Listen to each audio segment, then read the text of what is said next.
guru pemulihan khas di SJKC Jerit, Bandar Jengke, Pahang. Sedikit pengenalan berkaitan diri saya. Saya dilahirkan pada 2 Mei 1990 di Metakap, Pahang. Saya berkelulusan ijazah sarjana muda pendidikan pemulihan khas pada tahun 2013 dan ijazah sarjana pendidikan awal kanak-kanak pada tahun 2018. Saya mula berkhidmat sebagai guru pada tahun 2014, di mana sekolah pertama saya posting adalah SJKC Jerit.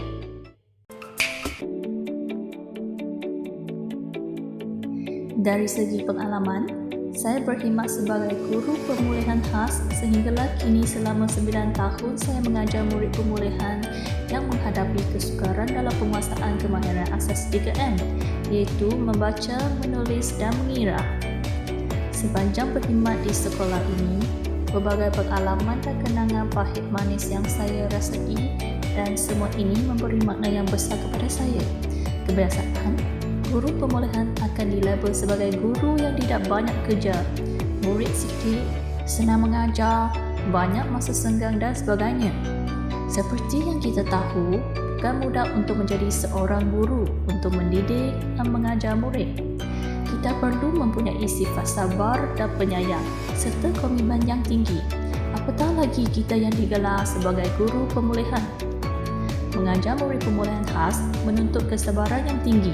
Hal ini disebabkan sifat dan ciri-ciri murid pemulihan adalah berbeza dengan murid-murid di kelas arus perdana. Perkembangan murid ini agak perlahan dan memerlukan masa yang panjang dalam menguasai suatu kemahiran. Pengajaran dan pembelajaran selalunya perlu diulang-ulang, terutamanya apabila selepas cuti sekolah, pengajaran dan pembelajaran perlu diulangi dari permulaan. Dengan ini, pengajaran saya agak lambat dalam mengajar suatu kemahiran. Kadang-kala, ia memakan masa berbulan-bulan dalam mengajar suatu kemahiran, namun tiada hasil. Saya pernah berasa keliru dan hilang hala tuju pada ketika itu serta tidak ada idea bagaimana untuk mengajar murid pemulihan sehingganya menguasai kemahiran. Tugas guru pemulihan bukanlah semudah yang disangkakan, tetapi kepuasan akan terasa apabila murid pemulihan yang kita ajar dari tidak tahu apa-apa sehingga boleh membaca dan menulis dengan baiknya. Memang akan berasa berpuas hati. Apa yang menarik berkaitan dengan diri saya adalah saya suka berkongsi pengetahuan tentang apa yang saya telah belajari. Jadi, saya telah memberi ladap kepada guru sekolah yang mengajar subjek Bahasa Melayu untuk membantu para guru mengatasi cabaran murid kelas arus perdana yang masih belum menguasai kemahiran membaca.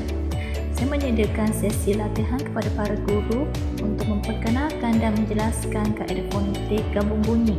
Saya telah berkongsi strategi pengajaran yang efektif dan memberikan contoh penggunaan kaedah ini dalam pengajaran membaca.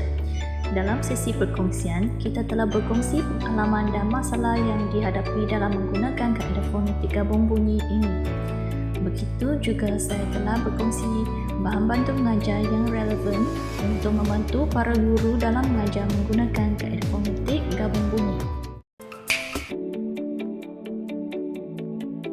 Antara pengiktirafan yang saya terima adalah Anugerah Perkhidmatan Cemerlang pada tahun 2000. Begitu juga saya telah menerima Anugerah Lonjakan Cemerlang Pemulihan Khas kategori SJKC pada tahun 2023. Setakat ini sahaja sebarang sedikit tentang diri saya. Sekian, terima kasih.